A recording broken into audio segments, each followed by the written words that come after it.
গ্রামের মানুষের পুরোপুরি গ্যাসের উপর নির্ভর করাটা একদমই ঠিক হয়নি। গ্রামের প্রায় ৬০ থেকে ৭০% পরিবার এখন গ্যাস সিলিন্ডার ব্যবহার করে থাকে। এই জিনিসটা একেবারেই ঠিক হয় নাই। অথচ গ্রামে রান্না করার জন্য অনেক উপাদান থাকে। বিশেষ করে গ্রামে গাছপালা বেশি হয়। সে হিসাব করলে আপনি গাছের ডালপালা দিয়ে বা কৃষি জমি বেশি থাকে ওইখানে এই যে গাছগাছালি হয় ওইগুলা দিয়ে কিন্তু রান্না করা যায়।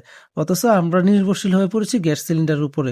টাকা কত যাচ্ছে আমরা সেদিকে খেয়াল করি না। স্বাভাবিক প্রক্রিয়ায় ১২ কেজি থেকে ১৫ কেজি যে গ্যাসের ডিবিগুলো ওইগুলা কিনতেও ৳১৩০০ থেকে ৳১৮০০ পর্যন্ত কিন্তু খরচ হয়। এই খরচটা বাড়তি খরচ। আপনি ৳৫০০ থেকে ৳৮০০ যদি প্রতি মাসে খরচ করেন, আপনার গ্রামের যে গাছগাছালি আছে এগুলা দিয়ে আপনি একটা পরিবার পুরো মাস চলতে পারে।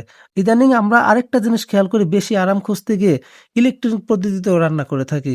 এই ২ টা জিনিসই বাড়তি খরচ আবার হচ্ছে রান্নার যেই আগের যে স্বাদটা সেই স্বাদটা কিন্তু এখন আর পাওয়া যায় না।